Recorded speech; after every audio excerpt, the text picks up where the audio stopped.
Said he'd be late last week. Okay. Last time. That's right. He has a doctor's appointment.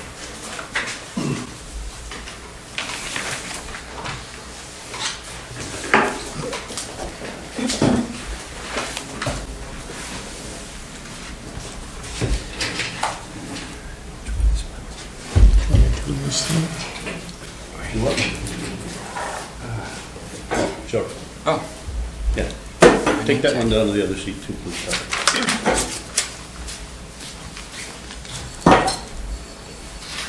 all right. Good evening. This is January 21st, 2020, and this is the Waterboro Budget Committee. I'm going to start off by having everybody introduce themselves. Nancy Hagan. Sherry Stone. Jim Southworth. Thomas Lee. Julie Giles. Tim Neal. Todd Smith. Gary Lamb. Okay, perfect. And tonight, we're going to start with the Recreation Committee. Yes, sir. All right, you have the floor. Okay, would you like to go line by line? Sure. All right. So we're in 55. First line will be 216. And last year was 107, this year it's 104. The administrative assistant that we hired for 40 hours is making less per hour. That's why that's down a little. The only thing that went up on that is the boat launch attendant, and that's because minimum wage went up. So I added in the extra money to make up for it, to keep the same. And other than that, I believe it's 2.5% that was put in for my salary and administrative assistants.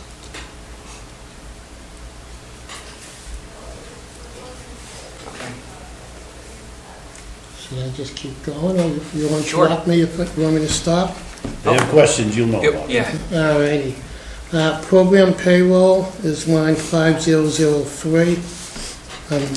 Yeah, it's line 218, I'm sorry. It was 119,745. I divided that by the number of hours, and I just figured 125 because it's now $12 an hour instead of 11. Once again, it's for minimum wage increase.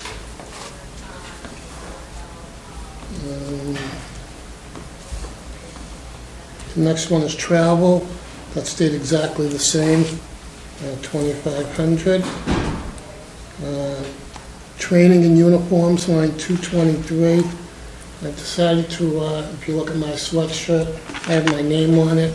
I'm going to get the frontage of my staff shirts with their names on it so the kids know who they're talking to. I think it's important, and the parents recognize the names. So that's what the extra money is there. Dues and subscriptions the same. We have to pay for music license, and if we show movie licenses, to become members of the Rec Association, we pay for that. So that's what that line is for, and that's going to remain the same. Supplies is the same. That speaks for itself. Building, utilities, that's just taken care of. I actually never see that. The next one that I deal with is phones. We had 3 people on. One person has left. I basically took over that job, so we're going to be saving money on the cell phone. That's why that went down. Repairs and maintenance, $2,500 on line 235 is ground maintenance. Normally this would be in Dave Benton's, but I have an agreement with the Little League to redo Lions Field, and they're going to put in $2,500, and I am. I'm going to bring that field up to where it should be. So that's where that money is. It's a one-time thing for this year for Lions Field. do people rent that field? We rent it. Yeah, do you rent it out? Or do people just, There's a men's league that makes a donation for using it. the Little League makes a donation, small donation for using it. So, yes, in a way, yes. And you may see an adjustment in the public works line because once David gets out, he will be talking with him about whether or not he had another 2,500 in his budget for field. We've got 2 fields here. We don't need to seed them both 4 times, so, but this was gonna be kept in Todd's budget. You talked to David about that, I think, and you guys Yes, sir. decided to keep that in here, so. We'll make sure when we get down to the end of it, if we're gonna do 2 fields, it's only 1 time per field. So it's gonna be $5,000 to do it, and the Little League's gonna pitch in half, and we're gonna pitch in half. Can I ask you a question? Sure. The middle school football team uses it in the fall, and they kind of don't really, it gets all messed up because they play in the mud when it rains and whatever. So are they paying us to use that field, or are they responsible for any of the maintenance of that when they use it and the lights that are on? Yeah, they don't pay for the lights. They do an awful lot of work in fixing the field. Mr. Landry does the football, he does softball there, and he goes by himself and he does the whole field and walks around. He really, I feel it's an even swap. Yeah, absolutely. He does Seeding and it. fertilizing, he does that? Yeah, he'll throw down seed, he'll do the lines, and he offers to mow. He does an awful lot. He also coaches a basketball team for me. Yeah, he's very helpful. So it's more or less a wash for what he does. Okay.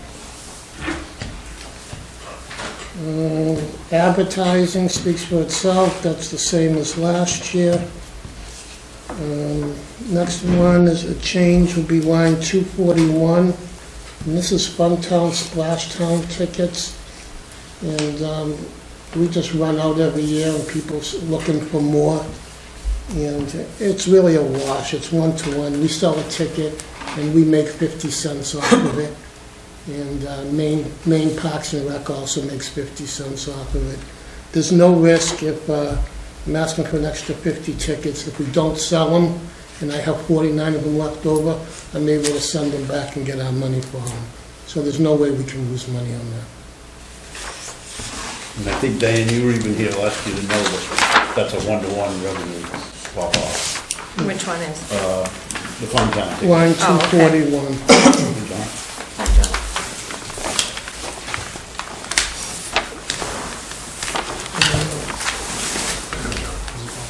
Program expense is the exact same as last year. And I guess a little side note, for program expense, our basketball, we were using Bonnie Eagle leagues. We pulled out of the Bonnie Eagle League, and we now do all the basketball ourselves. We are up to 17 teams, boys and girls. Revenue was about $5,000 last year. Right now, we're up to 8,500. So we're making more money and we're doing it all ourselves. It's going to cost a little more, but we have Gorham Savings. It was nice enough, they came on for a 3-year sponsorship to help us out. So we're not asking for any more money for it. It's just, And that was $3,400 that they committed to uniforms, is that right? it's $2,500 the first year, $1,750, and I believe it's $750 the third So year, over 4 then. over $4,000. Very generous offer Yeah. from the bank. And right now, I'm in discussions with another bank, I won't say their name, but we're close to doing it for lacrosse also. So hopefully, next time I come in, I'll be able to tell you we have a sponsor for lacrosse, so. It's And how many good. basketball teams did we have just 2 years ago? That you, rec administered? Probably like 8 or 9 or something. It's really picking up. Bill Cookson runs the basketball for me. I just want to give a shout out to him. He does a great job. Does all the scheduling and he coaches some teams. And it's really going well. A nice gym for us would be great, but hopefully down the line. Also, we started a Kids Hour with children 2 to 4. We have it over at the rec. On Tuesdays for an hour, the little kids come in, they sing, dance, and play games. We want to try something, starting things for a younger age. We had nothing. So that's happening. And we're starting lacrosse for first grade and second grade. We never had that before. We had 3, 4, 5, and 6. And the lacrosse program almost doubled in size. And first year, we started a couple years ago, and they are now 9th grade. So it's going to start helping the high school lacrosse team. You know, teaching the kids at a younger age, and our varsity teams will be more competitive because of it. So how many total kids in lacrosse this year? Well, we just started, well, this year's coming up, we started sign-ups, but we're hoping to have like 50 or 60. So it's going really well. It's free for the kids? No, No. no, it's not free. It's like $75. And it includes games, and we have to get referees and things like that, and we also have equipment. The first year we did it 3 years ago, the high school lacrosse coach, we got a $20,000 grant for equipment. And we rent that out to the kids if they don't want to buy their own for $35. So it helps kids that don't have a lot of money. You know, they can still play, and it's only $35 in equipment instead of $200, $300 for the equipment. So it works out good. And our first year, we're actually written up in U.S. Lacrosse Magazine, which is a national magazine. We were the centerfold. It said overnight sensation. They had a huge article about Waterboro wrecking it. And the program's doing really well. Other program stuff, we're having another blues festival this year, number 3 at Friendship Park. We're hoping for 600 people, since we can plug stuff. Once again, we're having Paul Nelson, who's a Grammy Award winner. And our other co-headline this year is Biscuit Mill in the Mix. And Biscuit Mill is a 2-time Blues Music Award winner for Best Bass Guitarist. So it should be a good show. Hope to see you all there. And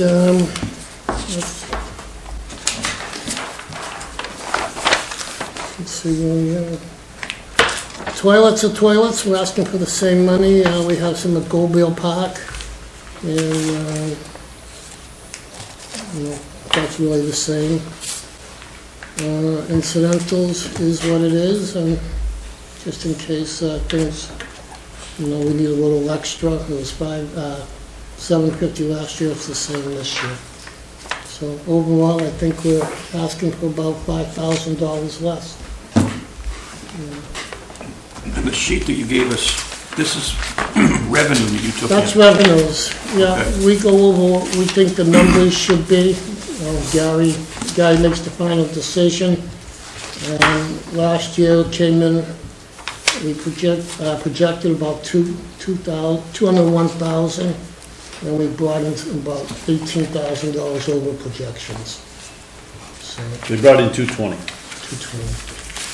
Just one other little point, and by the end of this week perhaps, Julie will have the retirement computations all done, so that's lacking in his budget here, so he just said it's about $5,000 less, but once you plug in the retirement in here, that will go away, but his budget is not up much at all. It'll be up a little bit, maybe a couple $1,000, give or take. So to make it clear to everybody that's watching, we can't see the papers right now, you took in $219,826.33, Correct. and you are asking for $315,740. Call it 320. $320,000. Yes. So basically, the town would only technically be responsible for $100,000. The difference there. The difference. Right. We wish every department could do that. Does the Yeah. revenue offset directly pay for the expenses, or does it have to go in the general fund? This is a rec. All the revenue I take in goes to the general fund. I don't get to respend it. Right. All that, yeah. overwhelming majority of the revenue goes in the general fund and the Yeah, that's separate what I was revenue thinking. budget. The only that doesn't, if I could speak, would be the donations towards his Blue Festivals. Anything there, that gets carried. How many people went to the Blues Festival last year? A lot. Second, it was our second year, we got up to, we think between four, we had somebody counting, it was a little shaky at the end, but we believe between 450 and 500. There was quite a few people there. And very little town money Hmm. is used on it, most of it's all sponsorship, so. Hopefully 600 this year.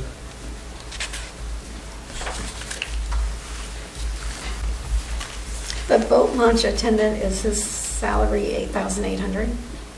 We had two people, so they work different hours, and It's an hourly position. it's not not a a salary. position. Yeah, but is the total between the two 8,800? Yeah, Yeah, we can drop the K off that. Thank you. Just a little. yeah, they get paid snickety well, thing. Good catch, yeah. yeah. It's like, geez, they're getting a lot of money. Is that just for the summer or for the winter too? Just for the summer, It's just looking for milfoil. yeah, Milfoil? and other plants, yeah.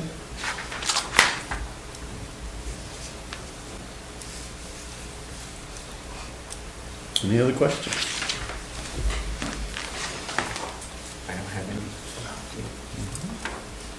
No? Well, thank you very much. Thank you. Thank you. Now you're off to basketball. Go Coast basketball. Have fun. Thanks. And Dave show up? See you tomorrow. No? Thank you, Todd. This is gonna be like that. Well, see if we can get. Did you want to approve that in this budget? Did you want to wait for the retirement money to come in? Do what now? Do you want a motion to approve the budget at 315, 740, or did you want to wait? No, we'll wait until until we've gone through all of the different departments. Okay. Yeah, I That think way since we're we, not locking ourselves in to something. Did you have to turn that on too to show the Code website? enforcement's next, I guess I can. since we are lacking the retirement, Tom, I think, and everybody, I guess. Just wait. Yeah, maybe we ought not to wait another week and we'll have those, and then if you want to make a recommendation to take votes, you can. It's not complete yet, so. The IT department is here. I'll try to keep it short, but Do you want to use that to surf around and show them some things? we could. Has everybody had a chance to look through the website by any chance? Pretty extensively? Okay, good. I won't go through it then. The things, the main focuses, I guess, there right now are keeping current news, both on Facebook and on the website. So the kind of the three most important sections, I guess, would be the current stuff, the archives that we're working to get whatever we can digitize, town reports. We're going back 150 years or something. We got a lot of really, really old archived town reports, trying to fill in the gaps with those. And the online services, doing what we can to keep people out of here and start thinking about doing stuff at home. Registering dogs, re-registering dogs, cars, snowmobiles, all that type of stuff. And we've got all the property cards, which I'm in the process of updating again. That's a big one.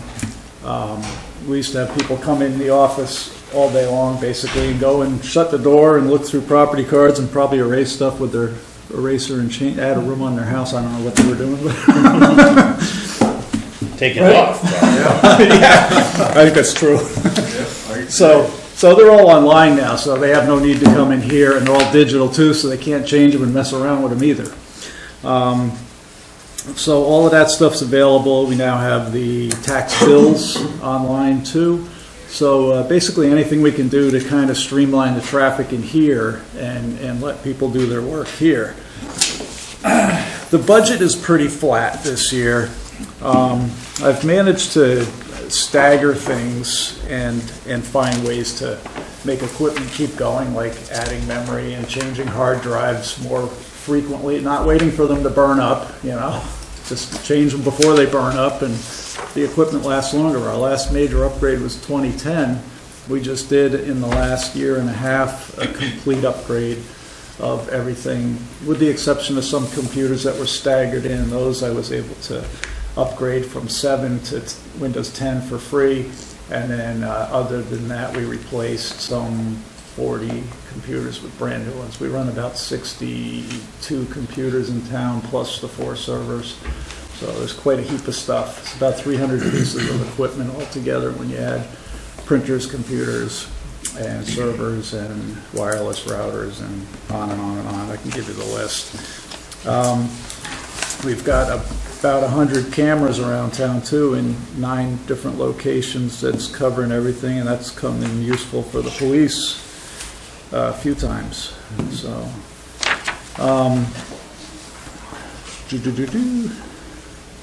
aside from all of that stuff, the duties you'd expect with maintaining, repairing, updating, and all of that gear. Our biggest thing that we're, that I'm looking at right now is security. It's always security. I mean, it's something you see in the newspaper practically every day, and it's not slowing down anytime soon. There's been Email security, not camera security, right? Right, yeah, not camera security, not physical building security, although I manage that too, the rec department, magnetic door lock system, and I do our alarm system testing more frequently than the yearly test that those guys do, so we could get it to the system and put it on test and go ahead and test all our panic buttons, which is kind of important, the way people keep shooting things up these days. What's a panic button? What does it do? How does it work? Panic button is wireless. You can wear it around your neck or leave it hanging off of the desk or whatever. Just keep it someplace handy, and when you pinch that thing, it sends a signal to a wireless antenna right outside this door, and calls the cops pretty quick. So we've had them here probably in I'd say in about 3 or 4 minutes in some occasions when they're nearby. So fortunately that hasn't been needed too often. So, but it works. And I'm in the process now of wiring a couple of cables over to the old town hall so we can put a repeater over there and get the rec department a panic button over there as well for the Fundergy. I mean, you got a bunch of kids over there, so we want to protect those kids. That's what the door lock Can was you all explain about. the basics of what we did with the magnetic door lock and how a parent, where's the parent when they're at the locked door? Yep. Recognition. You can get in the first door. There's an entrance way there. You can get in that first door, and at the second door, that's magnetically locked, and it's a couple of 1,000 pounds of pressure. You can't open that thing. There's a keypad, which these guys all have a code for. And I set up a call box with a phone and a blinking strobe light in the Fundergy there. So when somebody comes to that door, they press the call box, and it sets off the phone, it sets off the strobe light. And they can either pick up the phone and talk to the person and say, "Who the heck are you?" If it's somebody they don't recognize, or they can just hit a button right there, and that'll open the door momentarily. It relatches within seconds. So as soon as they pull that door open, it's already set to lock again. So as soon as that hits, it's locked. So that's been, and I got a monitor too in there for them too, so they can look and see who's there. I mean, it's complete. They don't have to walk down the hallway anymore and guard the door or anything like that. It's all done right from the table where they can stay watching the kids. Email, I mean, everybody should be aware of this anyway. I mean, we've got a firewall and the routers and the software and whatnot to keep the network secure. There's a combination of group policy on the server and local policy on each computer. I think my ear's going deaf again. That we use to kind of attack at many points, because there's no one point that's perfect anymore. And so we've got firewall, we've got routing through the switch, we've got the Viper security, which is what a lot of IT guys are using who are working for the government. You know, when the government guys are using Viper, you kind of figure that's probably the stuff to have, you know.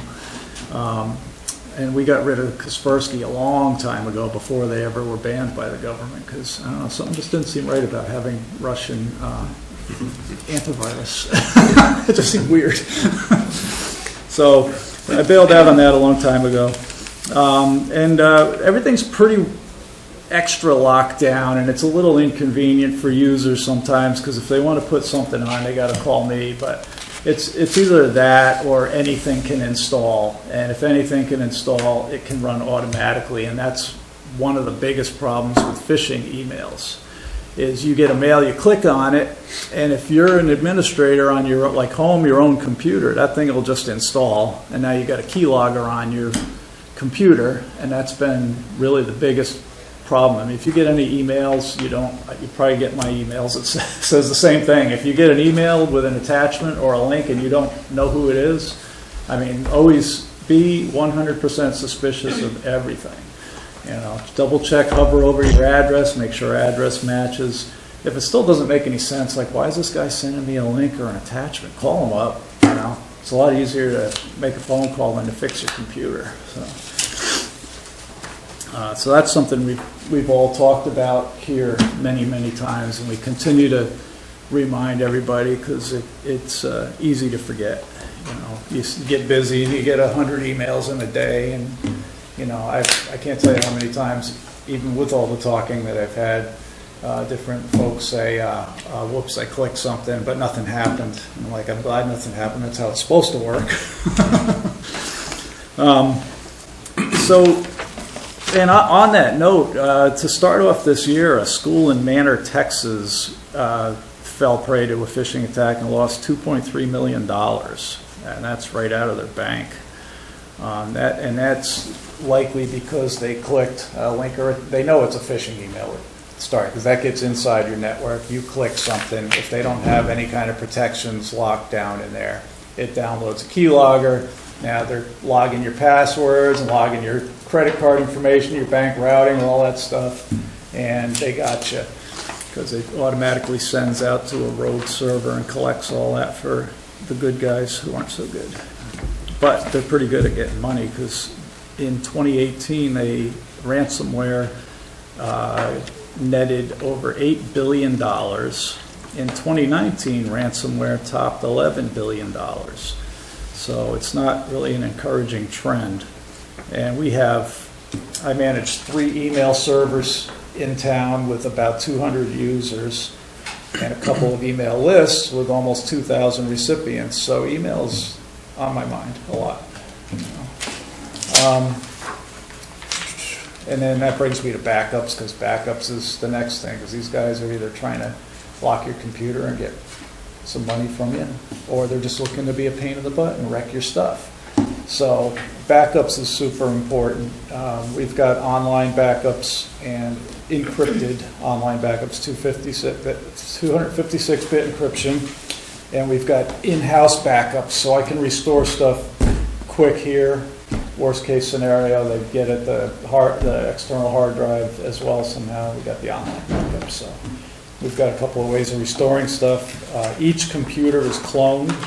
I clone all the hard drives. I found that's the most effective way to deal with a computer crash. You know, so in the past, before we were totally locked down, it was many years ago now.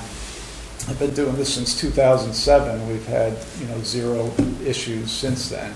But we've had a couple of issues back then where they got those multicolorful things that locked up the computer screen, started beeping and saying, call Windows, but it's not Windows that you're going to be calling, and all that stuff. And I was able to grab a cloned hard drive out of the vault, plug it in the system, and have them back with a couple of updates in about 30 minutes.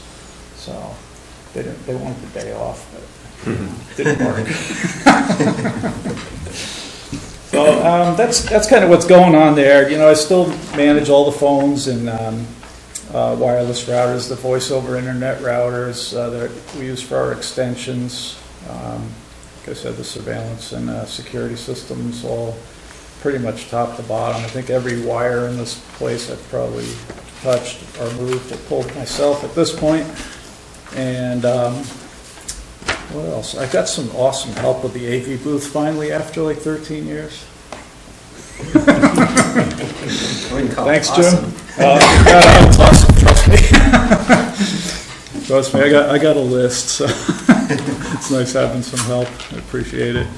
So yeah, he does all the recording now, probably 90% of the time, and I just have to burn the discs later and upload to Vimeo, and that's a big help. So 2 selectmen, 2 planning board meetings when they hold them, and an occasional ZBA.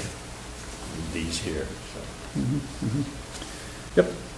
I'm on the ZBA too, so I have to do the same thing that I do here to record. Well, let me know if you ever, if that's ever a case and you want a little more action on the video there, I'll come in.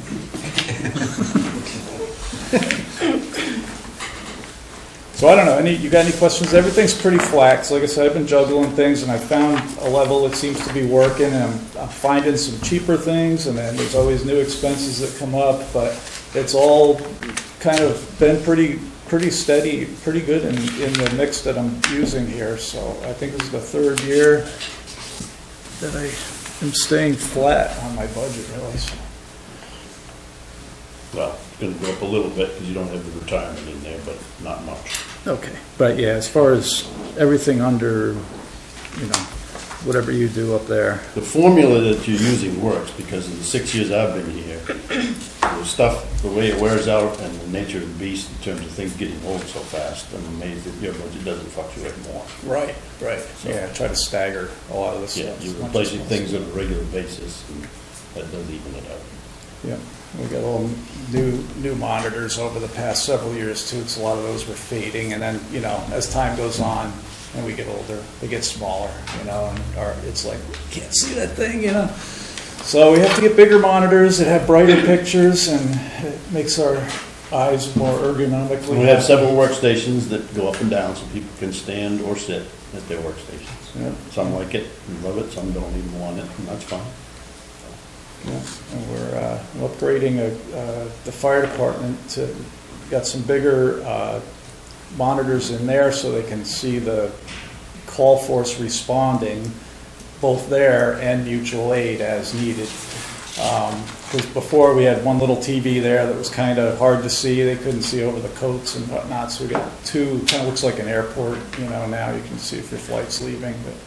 But they can take a glance, and it saves them a lot of time. And I've got a couple of freestanding monitors. So I'm going to put one up in their living area. You ever been there, fire department? You guys have been there, right? Yeah. Well, They've not all been there yet. they have not all been there yet. Okay. Well, there's they have a living area upstairs where there's a couple of cots, basically, that are enclosed in plywood. They're supposed to be beds, I guess, or bedrooms. Open ceiling, Open ceiling, yeah. maximum snoring. Yep, maximum. Yeah.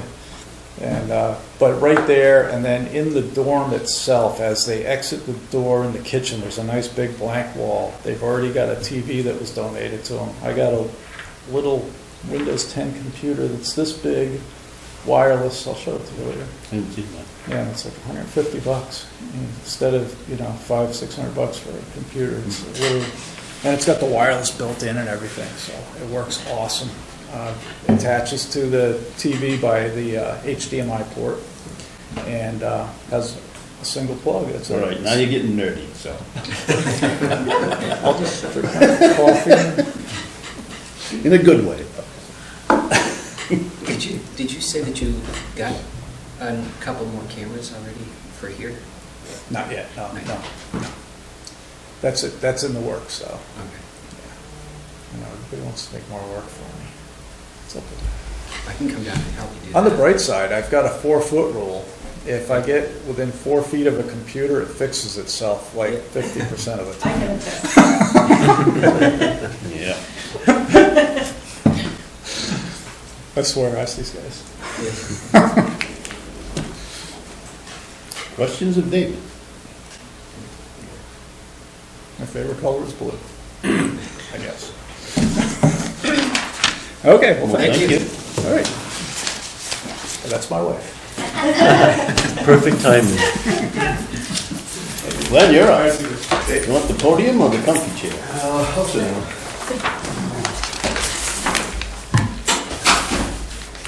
Yeah, we'll do that. This is Glenn, our code enforcement officer. Good afternoon. Hi. Diane, good.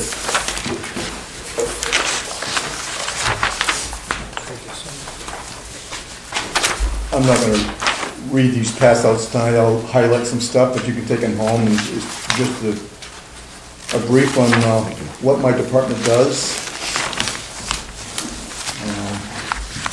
In the first page, I'll draw you down to that table. It compares 3 fiscal years with the 2018-2019. So as you can see, the permit valuation has dropped a little bit since the last fiscal year, but the home valuations have gone up from 8 million this year to 7 million last year. So we've kind of flattened out a little bit, and I can't explain that. It's just what happens. Let's see. I do want to point out that each house has 12 inspections. That means exactly what it says. I go out there, new homes. Yep, I go out there 12 times. And the last page of your pass out lists the inspections that we do, and also lists the codes. Keep in mind, these aren't Waterboro codes, these are state of Maine codes that Waterboro enforces. So the state of Maine makes the rules and we enforce the rules. Because we've adopted them, right? Because we've adopted them. So state law says any town with a population of greater than 4,000 has to enforce the Maine building codes. And of course, we're 8,000, so we enforce the state building codes. The second page just gives you a brief of what I do and what my certifications consist of. I'm required to earn credits. Right now I'm good until 2024, so I'm continuing earning credits, so I will be extended after 2024. I find it interesting reading. You guys may not. All right, let's get to the numbers game, I guess. Okay.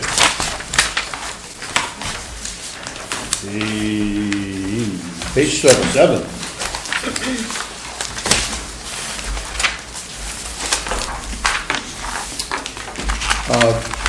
I can't do my job without deputies. A deputy is sworn in by the town of Waterboro. Waterboro has 2 deputies, the code enforcement officer for Alfred and a code enforcement officer for Limerick. They are sworn deputies for the town of Waterboro, and they help me when I just can't do it all, because right now I don't have enough office time to do everything that has to be done. So Jim Allaire, who's in Alfred, works for us on Friday because Alfred is closed. And Mike, who's code officer for Limerick, just kind of fills in when we need him.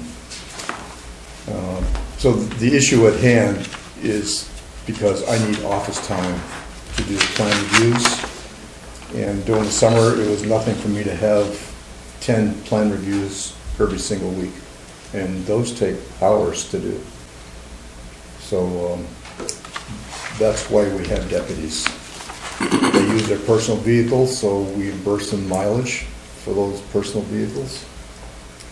And they're paid only when they work for us. Right, they're paid only when they work for us, and they only do inspections, they don't do ordinance interpretation.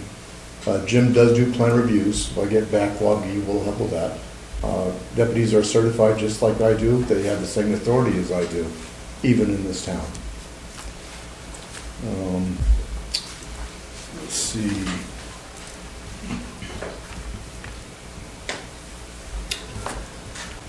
So on line 158, I guess it shows $2,000 for travel and fuel mileage. That would cover the expenses of the deputies.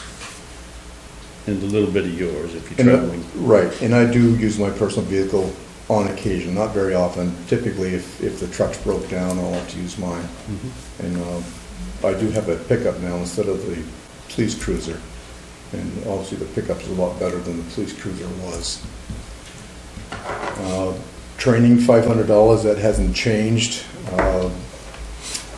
The state does less and less off-site training because it's expensive for them also, so we do a lot of online training. Meals I keep in there, even though I've never turned in any receipt for meals because I just don't have that opportunity, I guess. Once in a great while, the state will feed us, but that doesn't happen very often. They'll say lunch on your own. Dues and subscriptions, I do subscribe to a Builder magazine just to keep me up to date on what's new and exciting. And we're going to jump down to line 167, repairs and maintenance. That is for the code vehicle. It's used. It has less mileage than the police cruiser, but it still needs repairs. We did have to put $3,000 in that to get it road worthy for me from the fire station. The body mounts were gone, and we fixed the rust, inspected it. Legal hasn't changed. That's the same amount of money. Well, we went down 1,000. Oh yeah, I see that. Hopefully we don't regret going down 1,000. Yeah. Oh, we didn't use that last year, did we? Let's see why you dropped it. Yep.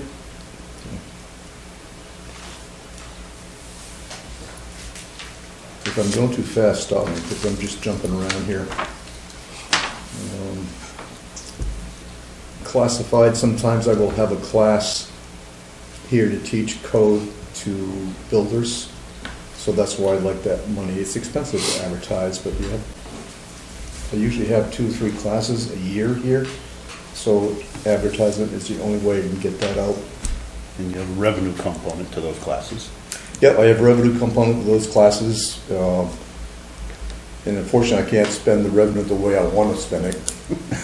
Because, to Sherry's point, it goes in the general fund. It goes in the general fund. In the meantime, manager won't give it to the Yeah. code office. But if I ever become president, I'm going to change that. So we do generate revenue, and that might be here somewhere. No, this is just the expense. Okay, but I think there's maybe $1,500 or $1,600 in revenue. So I use some of that to buy refreshments for the class sometime, but basically it just goes back into general. On the revenue side, before we leave that though, I forgot to bring mine in. Do you have last year's revenue? No, I'm just No. at the current one with me. Okay. Where's he at as of right now? That'd be about 50% of the year. With the permits, this is all, what it shows is 75% received. Okay. That's the biggest line, isn't it? That's the entire code enforcement line. Oh, okay. And what's the dollars for that 75%? $67,000. Yeah. You get it. Last year's budget was considered at $88,800 For revenue? for revenue for code enforcement. Yeah. So there's still, I mean, this does not have the assistant. The assistant is in the planning budget. But for just the codes in this part of it we're looking at here, last year being probably the busiest year since you and I have been here. Yep. I mean, this section of the budget without his assistant paid for itself in permit fees, a variety of permit fees. But that doesn't usually happen. No, it doesn't. And,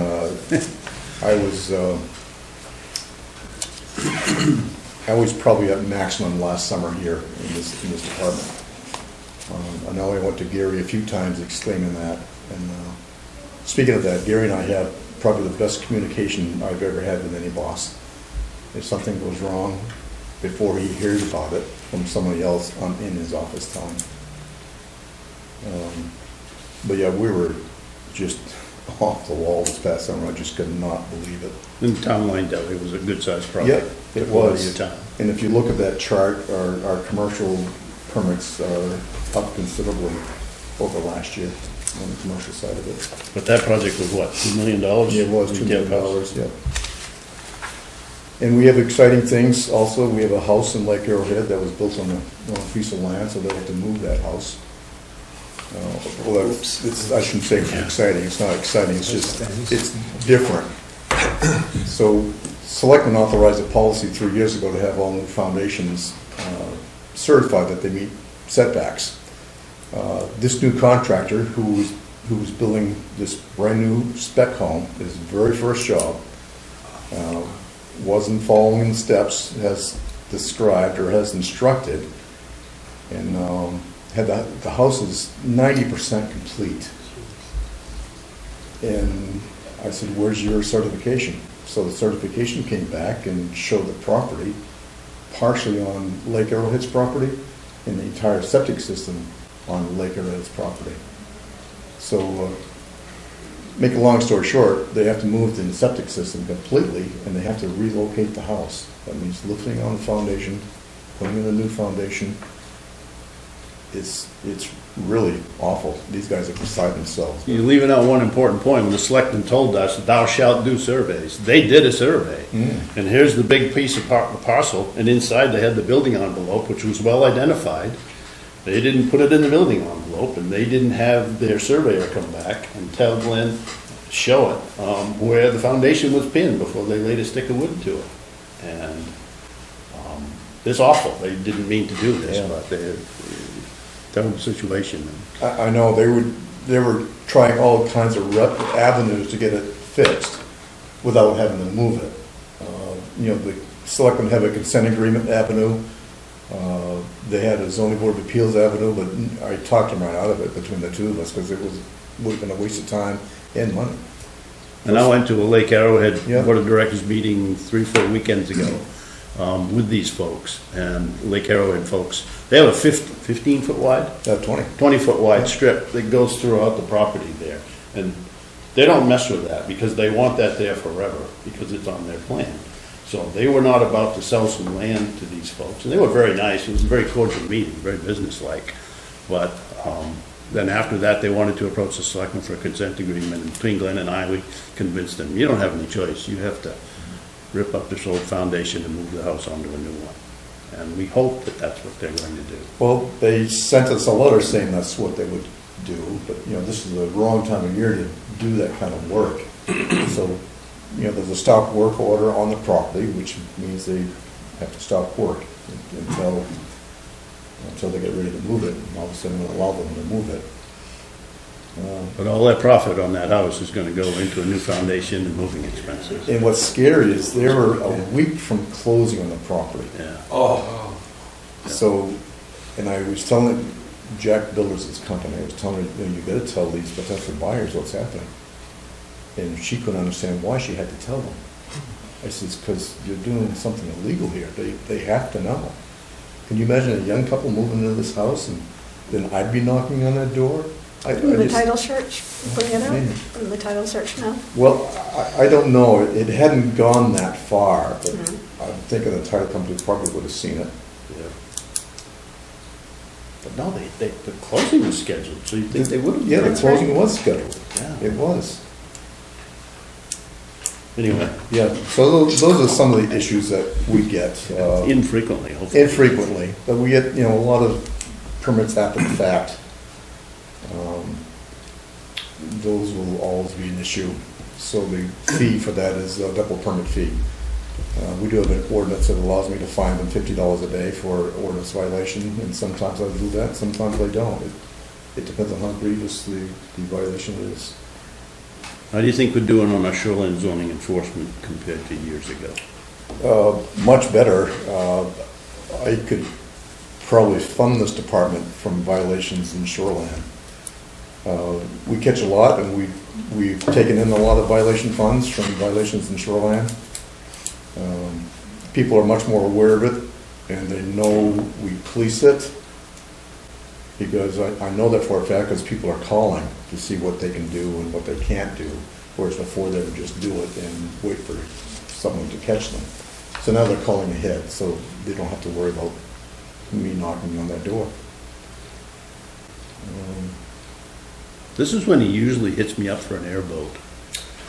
Yeah, airboat or a drone. boat of some kind. Yeah. A boat would be good, but We can get a boat anytime. And the selectman and I went around the lake, and if we'd had him with us, he would have just had an MI, I think, because there's so many things you can see just from taking the tube, just around Ospey, never mind Lake Erie, that's right. of former violations that now just never should have happened. And I think what helps, I know it helps, is having a town vehicle that says code enforcement plastered on the side of it. Because this is the time of year of late when I do windshield inspections. I just drive the neighborhoods looking for a dumpster or looking for an illegal activity, and people see me driving around in this code enforcement vehicle, and he's here. I just know it's working. It's making people aware that someone is watching for violations. I know that's a sadistic way to look at it, but that's what happens. That's a good thing. Yeah, It's your job. yeah, it's the job. And then there's always people calling me about a violation. That helps. I think that's the biggest thing I was thinking over the last few years, working together here, not just you and I, but others. The number of people that are proactively calling before they do something has Yeah. gone up. Yeah, it has gone up a lot. Any questions, folks? I'd like to take 5 minutes of your time and show you our new storage vault. Sure. I think you've seen it, but I don't think any of the other members have seen it. The last time you walked through it was just cement, wasn't it? Basically, yeah. Was there even a ceiling on it? No. No. Let's go. Yeah, let's go see it. From concept to reality, it's pretty Basically, cool. this is what it's going to be, last time I saw it. so.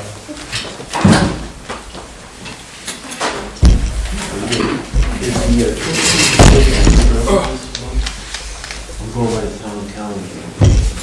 Is it not? It is supposed to be this Thursday. Coming Thursday? It's always the 4th. Oh. And I think there's an extra, maybe, Maybe and I that haven't needs to be. even had time to put things together to send out All right, so Yeah, so I'm there doing is good if I one. come a week from this Thursday. Thursday. This Thursday. Thursday isn't, All right. because I think that's the 4th. Oh, that's right, because the 30th is when, I always thought like the last Thursday of the month. but It's not. It's the 4th. It's the Thursday. 4th, so that's why sometimes it's different. Yeah, so How are things going down there? it's hopping. Good. Yeah, it's hard when I'm trying to get reports together, and kind of everything hits at the same time usually, so, like I still need to write a town report for Sherry, which I've been working on, but then I thought, oh, the numbers seem a little hokey, so we're looking at those again on a couple of things. I'm having Pauline look at our numbers, but then she reminded me, like, the first year, like 6 months of it was on before I had gotten here, and how numbers were counted, Yeah. and things were a little different.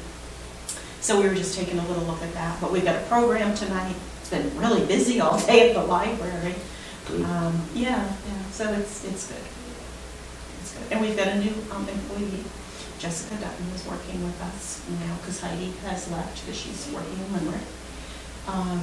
So she's been there a couple of weeks. Yeah, she started January 2nd, I think. So that's really nice. She's going to be a great asset to the library. And, yeah, it's good. Good. Yeah. How have things been with you? Good. Yeah.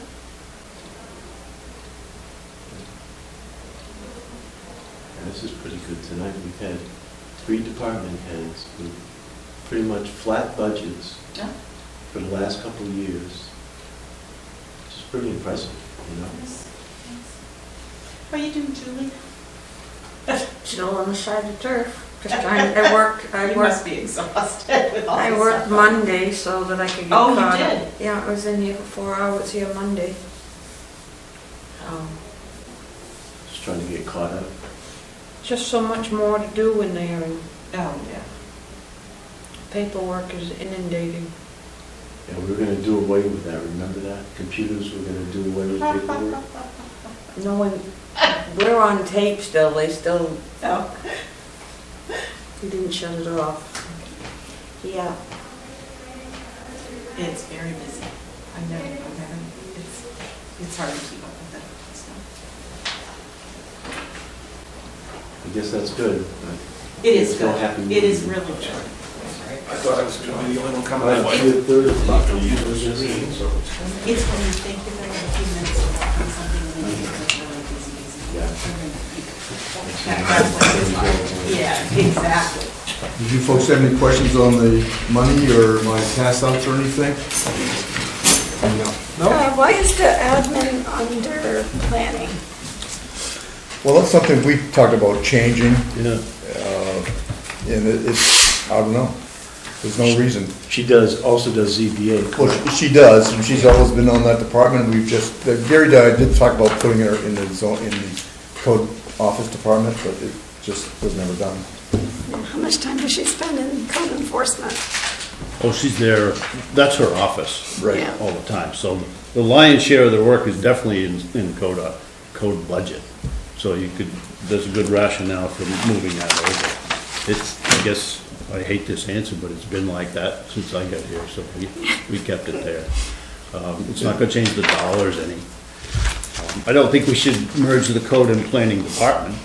You know, at one point in time, we had a full-time planner here that was contracted, and he got down to 2 to 3 days, and then we let that contract expire, and we've been using the contracted planner as needed,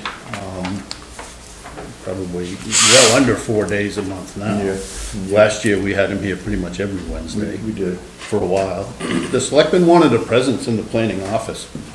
I mean, the town planner could be doing a lot more, having some outreach with the business community. You know, our chamber folded, and we're a member of the Bitterford Saco Chamber now, so.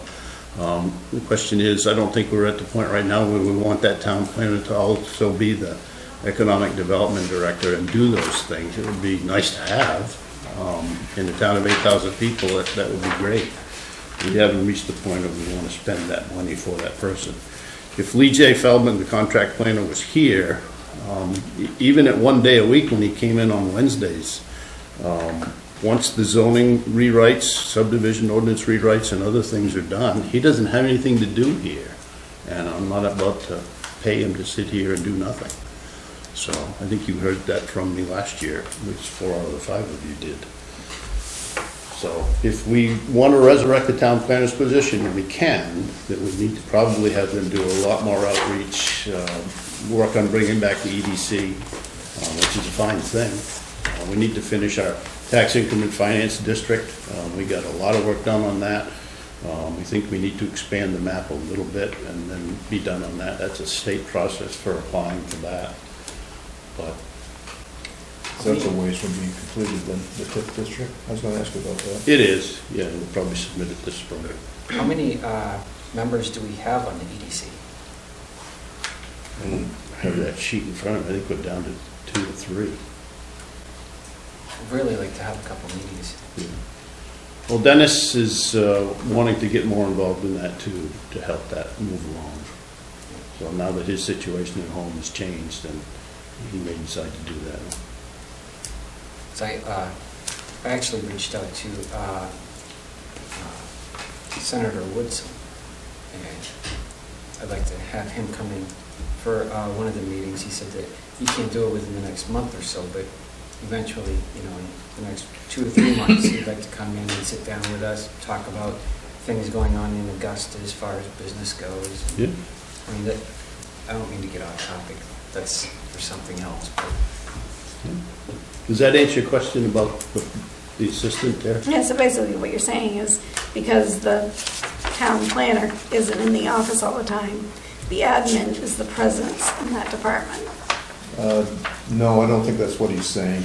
Okay. No, I think it's just that the planning position, the planning assistant was always in the planning department budget. It Okay. was even simpler than that. To your point, though, it could make sense to take that position up and put them completely in the code office and just leave the planning department as the contract planner. The dollars would be the same. Just- Overall, yeah. Right. I mean, right now, someone looking to start a business typically comes to my office. Yeah. I mean, I'm interpreting the ordinance for the guy and telling him what he can and can't do in any specific district, so. And if I'm not here, then it's Angela. But she typically will make an appointment for me if Lee J's not here. It's by chance that someone comes in on a Wednesday. And Lee J's available by phone 5 days a week. He's available in his Saco office or to come out here 5 days a week for appointments. So we may not have him here every Wednesday, but he's available. Yeah, and we throughout sent the week. people to Saco to meet with Yep. him.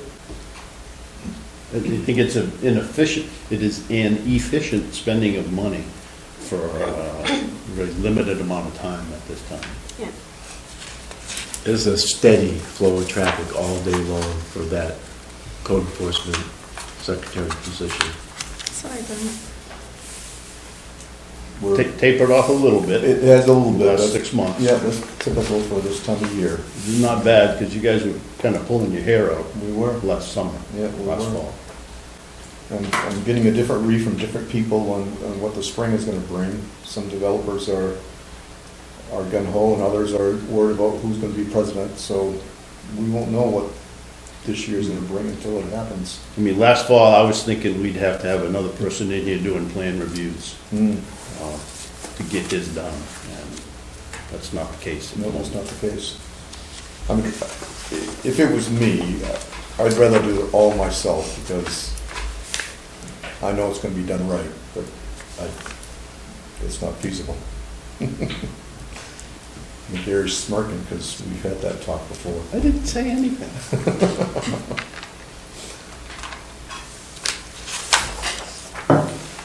Questions or comments? I have none.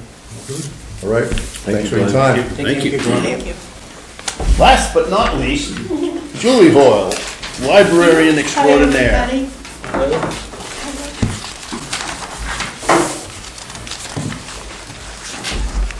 So, I don't know everybody, so it's nice to meet you.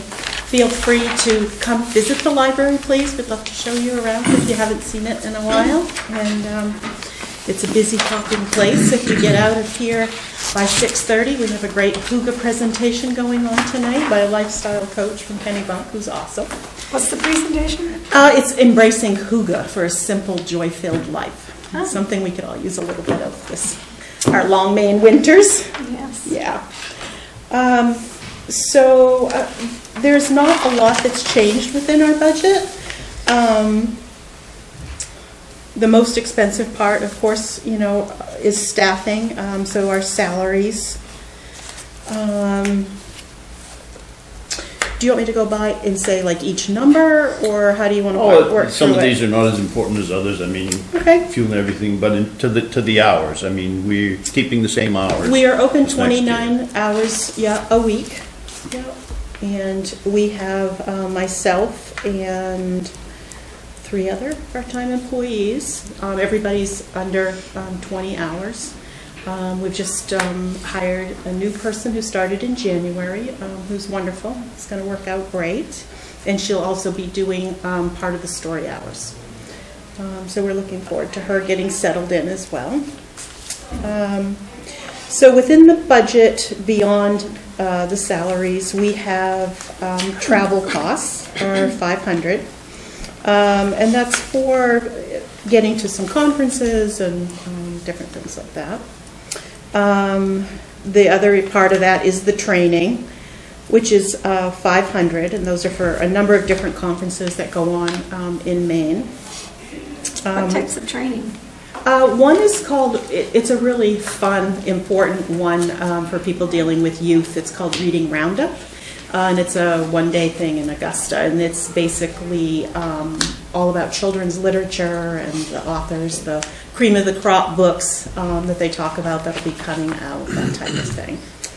So that's a really fun day, which I try to send the people who are doing the story hours so that they are get a chance to network a little bit with other people doing the same thing and attend some of the, they have little breakdown groups where you can go and hear about different programs that people are running and that kind of thing. And then I attend the Maine Library Conference that they do once a year as well, which is held right now up at Sunday River. That's a really great time to see all the people from the state of Maine who you talk to often on the phone for help or something like that, but you get to know them face to face and see what's happening at the state level. But you also get to break down and do a lot of group sessions on different things that you're interested in or you think might help your library. So Well, I'm like Glenn with the meals. I don't really ever eat out, and any of the conferences we attend usually are a part of that. The dues and subscriptions are $630, and that is for several different professional journals that we get at the library to know what's going on in the library profession across the country, but also about books and high-demand titles, things that are coming out that you can kind of know ahead of time what your patrons might really be interested in and benefit from. Our supply costs, office supplies at $2,500. A lot of that is for processing the items that we get, audio books and regular books and that type of thing. But it could be stands to prop up books or those types of things as well. Lots of tape. Our postage is at $250. Our book budget, we've added in $500. The cost of our download library, which offers our patrons to use an app called Cloud Library and download audiobooks or ebooks. And it's a subscription we get through Maine InfoNet. And it's based on population, and so our cost is $650. For a number of years, we had a gentleman in town that actually paid that for us. And he would donate money to the Friends, but he passed away. And last year the Friends covered it, and they were going to cover it again this year. But I thought going forward in the budget, it's something that really should be in there. We didn't add the whole amount. As you can see, we added $500, and then the other $150 I'll just take out of the other book, part of our book budget. Who are the Friends of the Library? Who are the Friends? Not by name, I mean. Well, they are a group that do fundraising. It's a nonprofit. Every year we do a raffle type of auction to do a fundraiser for the library. Last year, with a matching grant from one of the banks, we got about $3,000, and the focus of it was to update the nonfiction collection for the children, as well as some of the environment in the children's department. So they handle that money. They also grant write. Trying to think whatever. Outside of the town books, so Oh, it is. So all of the money actually truly comes to the library to benefit the patrons. Yeah, it's wonderful. Separate 501c3, They are. right? Yep.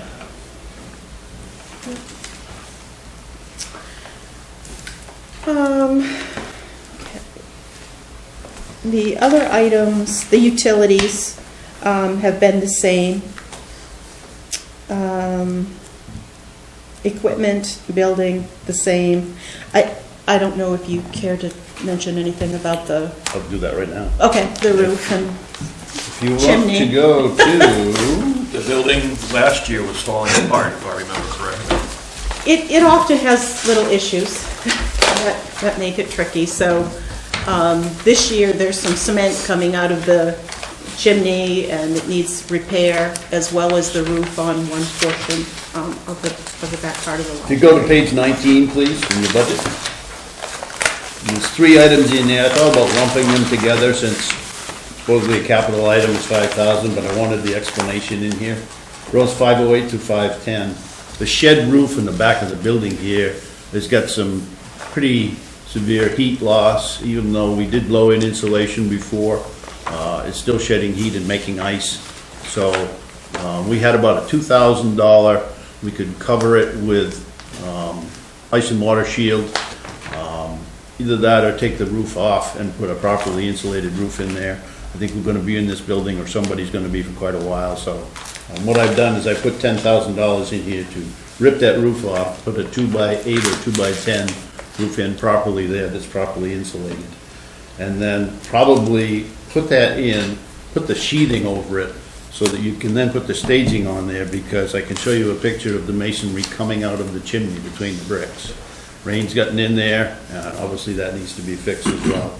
So you've got that amount there into the chimney, and the LED lights are inside the building. I think that's the last building in town that we've not done the LED lights for. So those are 3 items in the CIP that we'll deal with at another time, but directly related to the library. Anything else on those you want to No, add? no, And when you drive by the library now, you can see the insulation we put up above the main part of the library, because you can see the snow right above that roof line isn't melting as fast as the other stuff that's down below. It's pretty striking when I drove by the other day, so that worked, and we're saving money in that regard. When was the last time I put on a new roof here? Oh, gosh, on that building? No. I don't know. I don't either. Tim, you lived here? Not in my memory. I've been here 25 years. What was the question? When did they redo the roof? Oh, Too long. Too long? And this shed that you can see when you go around the side, it's a really low slope, and it's bowed as well. It's not a flat roof at all. And we've had ice build up to the tune of 12 inches a couple of years ago. The insulation helped a little, but structurally, I don't know, as I'd want to put somebody up there working on a chimney with staging and mixing cement and everything else. I think they might end up down inside the library, so. Yeah, we're not going to move books out to that section until it's done. So anyway, that is something that's outside the library building budget, but in the capital. Does the town own the building, or are they leasing it? My understanding, we own it. Was a school. Remember, is there a restriction if we stop using it? Does it go back to it somebody goes else? back to somebody else, I believe. Yeah, it goes back because it has to be used, because that was a sense of it. We It's back to a went through that- family, doesn't it? Yes, it does. Yeah. Yeah. Or the I heirs believe of. the files are in your office. We Yeah. found it and we put it safely. So it'll go back to the heirs of whoever donated it. Right. We have the use of it as long as it's used for educational purposes. Yeah. It's pretty landlocked. There's not much you can do with it Yeah, where it is. but we're responsible for all the repairs and maintenance. Yes.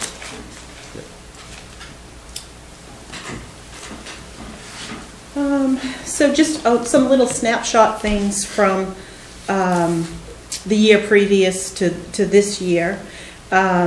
We've held 74 more programs, which is pretty exciting. We had a total of 132 last year, with over about 1,300 people attending. It's busy. We offer some ongoing programs like Story Hour every week. We have a very active fiber arts groups that meets every week. A book club that is always pretty well attended.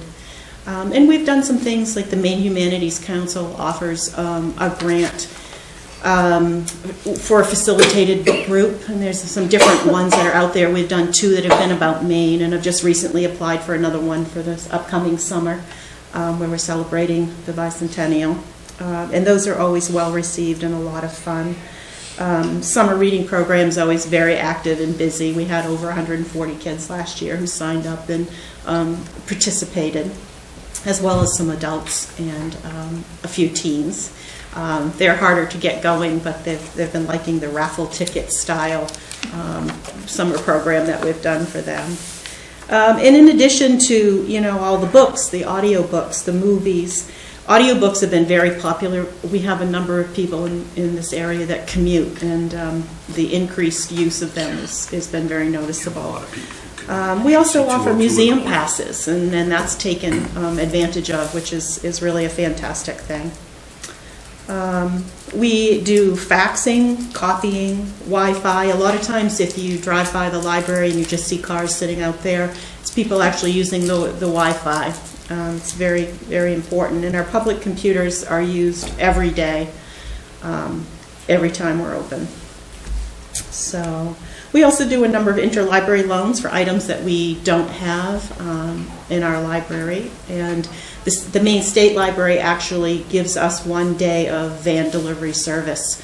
So every week on a Wednesday, we get a delivery from other libraries around the state that are lending stuff to us, and ours goes out because we're lending items to other libraries. And the cost of that is almost $1,000 a year, so we're really appreciative of that.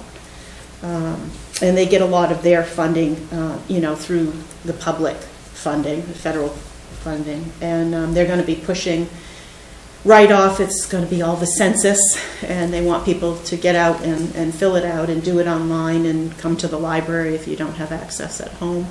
And they're going to be doing a lot of campaigning about it because it's so important for us. It's how we get our funding through the federal government. So we're very excited about what's going on at the library. We're looking forward to the future when maybe we can actually have programs in the building and not have to exit to go downstairs to do programs. But it's a wonderful library. If you haven't been there in a while, come check it out. We'd love to have And you. if you haven't been there, go in and she'll show you the stairway as to why you cannot allow Yes. the public to go down these stairs. Yeah. Julie's also on the Community Center Steering Committee. We met with the architect last night. You're going to see more about this community center idea going forward. We don't know if it's going to be built. We don't have land for it. We got $25,000 to do some concept drawings, and that's the project before this committee's been meeting for 2 years as of this month. And stay tuned for more information on that. Hopefully those designs will be done within the next 5.5 to 6 months at the outset. So, there will be some community meetings for people that are listening at home. There will be two, probably one in March and one in April, where the public will be invited. One of them may be at the high school, I'm not sure, where we want people to come and give us your idea of what a community center could be. So stay tuned for more information on that. There's nothing in the budget here for the community center right now. So is there anything else I could tell you or you'd like to know? It's good to hear about the library, though, and all the things you're doing. She did it much better than I, so. Thank you for being here. Thank you. Yes, my pleasure. So, thank you. So, I have a question. We still need to do the transfer station budget, and Clint's widow has graciously offered to come in and do that budget, at least to the selectmen. I don't know if she also wants to come in and present that to you folks. But first, David Benton and I have to get together with Joanne, I'm hoping by the end of next week. So I don't think the transfer station will be ready for next Monday.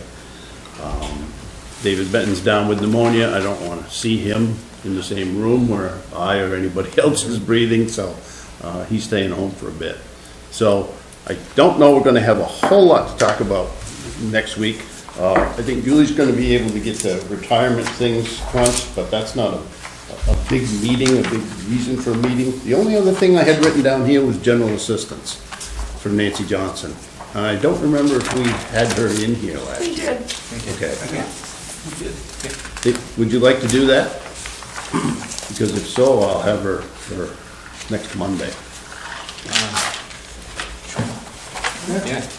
Okay, Yeah, I know then why don't we meet, and Julie and I will pull together whatever else of fill-in varieties of things that we can here. With what we did tonight, I don't think we've ever done 4 in one evening, and that was pretty doggone efficient, and I thank all the department heads for doing that. I don't know that, other than Nancy and the transfer station, that you have any other staff members that I need to organize to come in, which puts us ahead of the game, which is a good thing. Yeah. We haven't lost any meetings yet from Mother Nature. Knock on wood.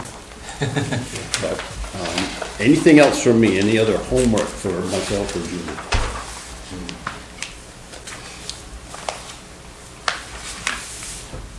Julie, do you have anything to add for moving forward here? Sorry, I haven't got it sooner for you. Nature of the beast in the office. I apologize. Last week. Gary, you had mentioned in your email that you were leaning in a different direction regarding the fire department and the $217,000 shed. Yes. Can you elaborate a little bit? Yep, I would like to engage with discussion with you folks as well as the selectmen on whether or not we choose to build a storage building to the tune of $200,000 or maybe north of that for a 3-bay garage for things that are in the fire station versus enlarging the fire station like we proposed to the voters gosh, going on 3 years ago now.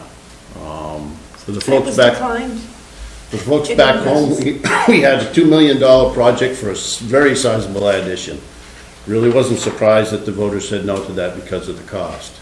We then pared that down to $750,000, and the voters declined that as well.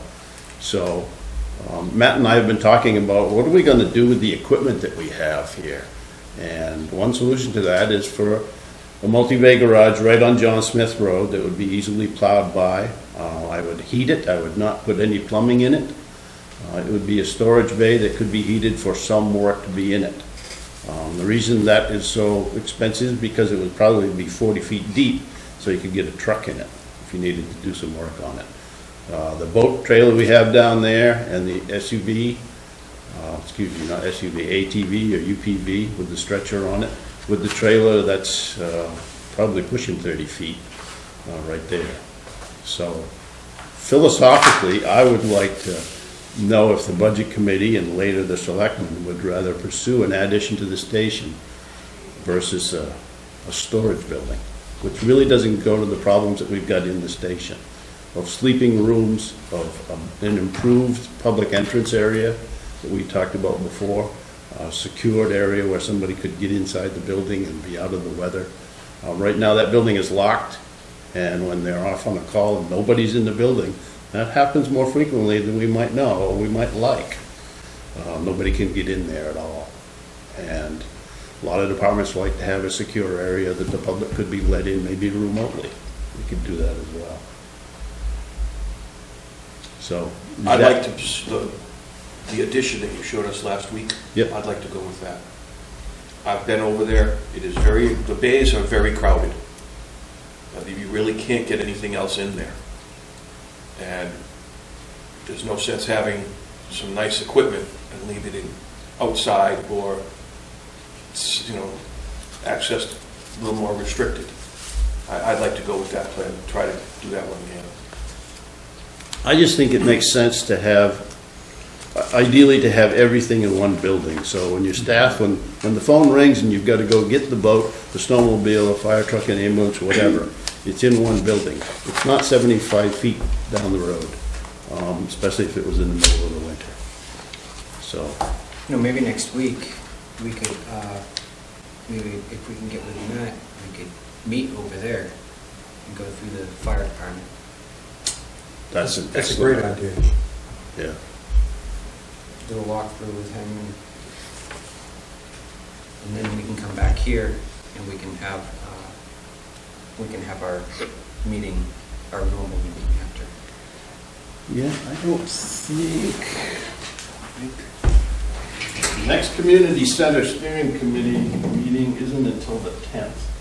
So you're going to have only an hour on February 10th, but the next 2 Mondays, we've got the room for the night. So doing the tour in the next 1 or 2 weeks would be ideal. Yep. And 2 of you have already been through, I think. Is that right? So, yeah. And we should take as much time as we want, which could be upwards to an hour, depending on the questions. When you get in there, you start seeing some of the things that Matt will explain to you and show you. You'll have questions. So, But I agree with Tom, and I agree with your general direction. I almost look at the 40-foot building as a Band-Aid, as opposed to doing the comprehensive upgrade. it's a Band-Aid that doesn't tend to all the cuts either. No. So, no, I agree, and I think Jim's right, we gotta get over there and see it. Do you want to plan on that? Try at 4:30 next Monday? Yes. Okay. We'll confirm that. Oh, doggone it. 5 chiefs from Jamaica. Oh, Shoot. Let me talk to him. After. I'm not gonna force him to not go there, but let me talk to him. And Okay. Yeah, we got a couple, I just think it'd be time. if not, then perhaps the Monday after, Yeah. if he doesn't want Deputy Lisa Bennett to do it. Okay. So general assistance, Nancy depending on how the fire station goes, I'd want to do Nancy right at 4:30. Wouldn't want to have her stay here 6 to 6:30 at night waiting for us to get back from the fire department. And that would be quick. I mean, the need for general assistance is down in this economy significantly. So you probably don't need any more than 10 minutes of her time to listen to what she does and what she's doing, and most importantly, what she's not doing now compared to a few years ago. Nowhere near the amount of fuel assistance calls, and rental payments are down that we pay for people's apartment rents, so. Okay. All right.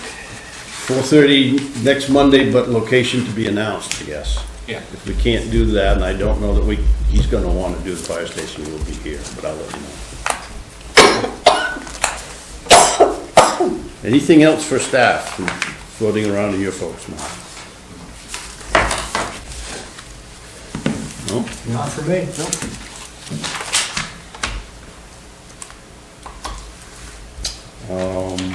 If David's healthy enough, we can get him in here. I'll have him as the backup if we're here next Monday. Okay. I'm not gonna count on that after talking to him today.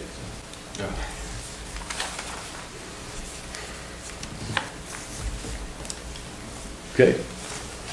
Just keep us posted, if you could keep us posted on the transfer station, she's gonna present it to you guys. I'd like to know when that's happening. Well, first of all, David and I, and probably Josh Andrews, who's kind of the interim manager of the transfer station for the moment, we are going to advertise that job. And he knows that he needs to apply for it, and I think he wants to. Doesn't guarantee him the job, but I welcome his application. Be a great person to add to the staff. We need to sit down with Joanne Andrews first, David and I, at least, so that if she doesn't want to, or can't come into you or selectmen, that I can do that. And I've not bothered her. When I spoke with her at the funeral home, she said she would call me, and maybe by the end of this week. I may not be here Thursday and Friday this week, so that's why I said hopefully by the end of next week we will have met with her. You probably, Julie, Josh, David, and myself would sit down and meet with her. Because those things are changing now that we have the trash truck. Spending a lot more on diesel fuel and a lot less on hiring on a hauling contractor, which is us now. So. But other than the fuel, that's worked out for the past year, having that? Having that truck? Yeah. Oh, my goodness gracious, yeah. Look at the That's amount of been waste my- we're handling that's now been my is impression. much more. I mean, every year it's more. And you folks have seen the Sunday piles in front of the compactor when we haven't had somebody down there to change a can. And I don't remember in the first 3 or 4 years I was here, if you had an empty can on a Sunday, you would fill it. Maybe on Christmas, Sunday after Christmas. But that's happening on a more regular basis now. And that just shows you that the total tonnage in the town is growing, and that's not gonna change. And if I was asked about the, looking at the expenses currently, I will to give you a heads up that the transfer station salary line is going to show over expended because we're taking the transport driver's salary out of the transfer station, and it was put into the public works so that you can see what it's costing, because the line is maybe overexpended this week. So you're talking about this year? Yes, sir. This year, we're. But they will see when the budget is presented that the salary lines are going up substantially because that gentleman's salary will be in the 2021 budget, and it's not in the current budget. Okay. And David's actually asking for another person. We need another driver. This truck, pretty much, is chewing up the close to 40, over 30 a week, just driving and hauling cans, and sometimes even more. So we thought we might get a little work out of Terry, who's the main driver for that. And unfortunately, you've heard me say this before, David Benton is the backup driver. We need to get his hands and feet out of some of this equipment and somebody else in them. The snow blower, it's being kept at his house because it's very close to West Road. And that's a perfect place to go below West Road sidewalk early in the morning. Either that or we can keep it down to the South Waterboro Fire Station. But somebody else besides David Benton needs to be checked out and being able to drive that. And we'll get there. You can keep it at my house. Benton has one that he owns himself that he blows his driveway with. I know that, but anyway, there is one new person in the Public Works budget. There's a request for a new person, primarily a driver. And I think we would want to spec that out to have, is it Class A or Class 1?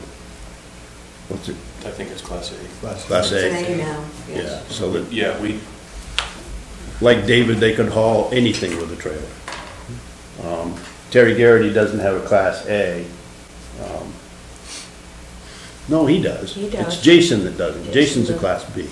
So Jason can drive that truck also. We haven't done that yet. In the transfer station, because I was asked, and today we'll be asking for more part-time help also, because there isn't enough up there. And we need, more importantly, and I've been talking to Tom and maybe the others, we need more people. If you know somebody that wants a part-time job, what I like is for people to go down there. If they're gonna work, they work a whole week. It's 29 hours, 28 hours? 28. 28 hours. And then take the next week off. Seems to work well with folks down there. Who wants to work every weekend or one day every weekend? We need probably 2 people to actually work outside the transfer station. And I would love to have one person. I don't care what they know about a transfer station, but if they've had any cash experience in the cash register, and they've got a thick enough skin to work at the transfer station, to come help run the office, run the cash register. That would be helpful as well, because we're on a skeleton crew right now. Everybody stepped up to the plate, and I really appreciate that, but they can't keep doing this for the whole winter. So, if you have any names in mind, pass them to me, please.